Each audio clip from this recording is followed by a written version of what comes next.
സത്യം എത്രമാത്രം മൂടിവെക്കാൻ ശ്രമിച്ചാലും സത്യം ലോകത്ത് ഉയർത്തു വന്നുകൊണ്ട് തന്നെ ഇരിക്കും എന്നുള്ളതാണ് പരമാർത്ഥം. എത്രയോ വർഷങ്ങളായി നാം ഇന്നലെ കണ്ട ഒരു ഡിബേറ്റ് ഈ സന്ദർഭത്തിൽ ചർച്ചയ്ക്ക് വിധേയമാക്കുന്നത് നന്നായിരിക്കുമെന്ന് തോന്നുന്നു. 10 വർഷത്തിലധികമായി 10-15 വർഷത്തോളമായി ഇസ്ലാമിക വിരുദ്ധ ശക്തികൾ, യുക്തിവാദികളെന്ന് അവകാശപ്പെടുന്ന ഭൂമിയിൽ യുക്തി മാത്രം തൊട്ടുതെറിച്ചിട്ടില്ലാത്ത ഒരു പ്രത്യേക വർഗം, അവർ ഇസ്ലാമിനെതിരിൽ, പ്രവാചകനെതിരിൽ തികഞ്ഞ അധിക്ഷേപവും നിന്ദയും, ബ്ലാസ്ഫമി അത് തന്നെ നടത്തിക്കൊണ്ട് തിരിച്ച് മുസ്ലിമീങ്ങൾ അവരുടെ ആളുകളെ തെറി പറയുകയില്ല എന്ന ഒറ്റ ഉറപ്പിൽ മാത്രം.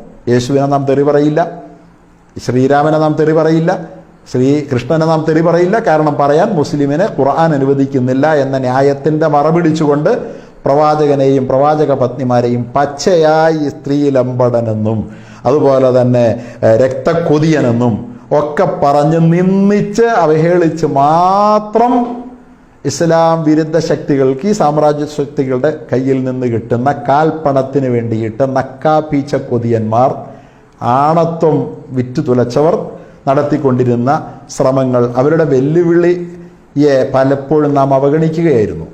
കാരണം അതൊന്നും ഏറ്റെടുക്കേണ്ടതില്ല, കാരണം അത്രമാത്രം തരം താണതായതുകൊണ്ട് ആരും ഏറ്റുപിടിച്ചിരുന്നില്ല. പിന്നെ അതിലെ ചില സ്പെഷ്യലിസ്റ്റുകളെ കുറേ കാലമായി കേസിൽ കുടുക്കുകയും മറ്റും പുറത്താക്കപ്പെട്ടിരിക്കുകയാണല്ലോ, നമുക്കറിയാം. ഇസ്ലാമിക പ്രബോധന പ്രവർത്തനങ്ങളെ നിരുത്സാഹപ്പെടുത്തുകയും ചെയ്യുന്നുണ്ട്. ഇസ്ലാമോഫോബിയയുടെ ഭാഗമാണത്. ഡോക്ടർ സാക്കിർ നായിക്ക് ഇന്ത്യയിൽ നിന്ന് പോകേണ്ടി വന്നത്, MM അക്ബറിനെതിരെ കേസെടുത്ത് അദ്ദേഹത്തെ നിശബ്ദനാക്കാൻ വേണ്ടി ശ്രമിച്ചത്, ഈ മറവിൽ ഇവർ നടത്തി വന്നിരുന്ന ശ്രമവും വെല്ലുവിളിയും അവസാനം ഏറ്റെടുത്തുകൊണ്ട് നമ്മുടെ പ്രിയപ്പെട്ട സഹോദരൻ MM അക്ബർ സാഹിബ് രംഗത്ത് വന്ന് ഈ കഴിഞ്ഞ ദിവസം നടന്ന സംവാദം ലോകത്തെ ഞെട്ടിച്ചില്ലേ? ഒരൊറ്റ ആയത്തുകൊണ്ട് തന്നെ പരിശുദ്ധമായ ഖുർആനിൻ്റെ അന്തസ്സാര സൗന്ദര്യവും അതിൻ്റെ ആധുനിക പ്രസക്തിയും എത്ര മനോഹരമായി വരച്ചു കാട്ടി. തീർച്ചയായിട്ടും മനസ്സുകൊണ്ട് കേരളത്തിലെ മുഴുവൻ യുക്തിവാദികളും മുസ്ലിമായി കഴിഞ്ഞിട്ടുണ്ട് ആ സംവാദത്തിലൂടെ, എല്ലാവരുമായിട്ടുണ്ട്. പക്ഷേ കാശിനോടുള്ള കടപ്പാട് അവർക്ക് തീർക്കേണ്ടതുള്ളതുകൊണ്ട് അവരൊരിക്കലും സമ്മതിക്കില്ലെന്ന് മാത്രമേ ഉള്ളൂ. അതുകൊണ്ട് സാമ്രാജ്യത്വത്തോടുള്ള, ഈ ഇസ്ലാമോഫോബിക്കുകളോടുള്ള വിധേയത്വം തീർക്കാൻ വേണ്ടി അവർ സമ്മതിക്കില്ല. കാരണം അവരുടെ അന്നമാണത്. അതുകൊണ്ട് അവരങ്ങനെ പോയിക്കോട്ടെ, കാരണം നമുക്ക് അവർക്ക് അരി കൊടുക്കാൻ കഴിയില്ലല്ലോ. അതുകൊണ്ട് അവർ ആ പ്രക്രിയ തുടർന്നോട്ടെ. പക്ഷെ അവരെല്ലാവരും മുസ്ലിമായി കഴിഞ്ഞിരിക്കുന്നു എന്ന കാര്യത്തിൽ യാതൊരു സംശയമില്ല. മനസ്സാ മുസ്ലിമായി കഴിഞ്ഞിരിക്കുന്നു. ഖുർആന്റെ അത്ഭുതം അവർ തിരിച്ചറിഞ്ഞു കഴിഞ്ഞിരിക്കുന്നു. അപ്പോൾ സത്യം നാം പ്രചരിപ്പിക്കുക. ഈ എതിർപ്പുകളെല്ലാം ഉണ്ടെങ്കിലും സത്യം ഒരു വട്ടം ലോകം കേൾക്കാൻ നാം അവസരം നൽകിയാൽ ലോകം മുഴുവൻ ഇസ്ലാമിൽ ആകർഷിക്കപ്പെടും. യൂറോപ്പിൽ, അമേരിക്കയിലൊക്കെ നടക്കുന്നത് പോലെ ഇത് ഇന്ത്യയിലും നടക്കുക. സാക്കിർ നായിക്കിനെ അകത്താക്കിയതിൻ്റെ പിന്നിലുള്ള അതാണ്, പുറത്തേക്ക് വിട്ടതിൻ്റെ പിന്നിൽ MM അക്ബർ സാഹിബിനെ തകർക്കാൻ ശ്രമിച്ചതിൻ്റെ പിന്നിലുള്ള അതാ. പക്ഷേ ഈ വെല്ലുവിളി അദ്ദേഹത്തിൻ്റെ ഒരു അവസരമായിരുന്നു.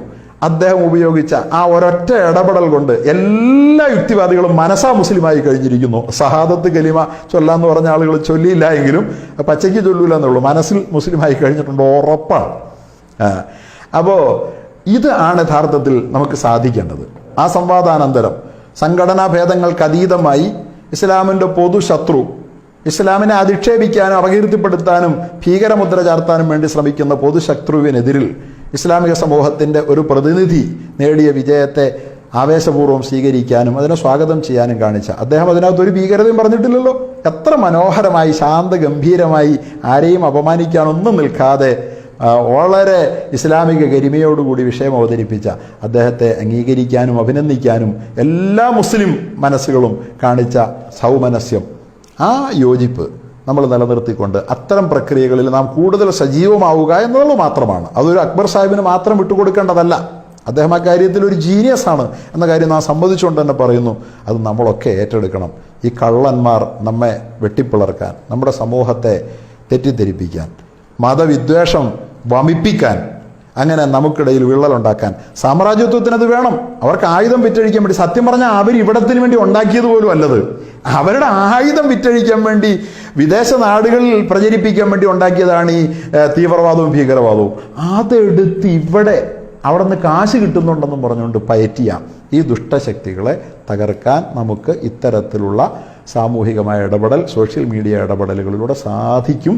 ജനങ്ങളെ തെറ്റിദ്ധാരണ തിരുത്താനും പരിശുദ്ധ ഇസ്ലാമിൻ്റെയും ഖുർആനിൻ്റെയും മഹത്വം വിളംബരം ചെയ്യാനും ഏറ്റവും വലിയ സുവർണാവസരമാണിതൊക്കെ എന്ന് തിരിച്ചറിഞ്ഞ് പ്രവർത്തിക്കാൻ അള്ളാഹു നമുക്ക് തൗഫീഖ് നൽകുമാറാകട്ടെ എന്ന പ്രാർത്ഥനയോടെ അസ്സലാമു അലൈക്കും വറഹ്മത്തുള്ളാഹി വബറകാതുഹു.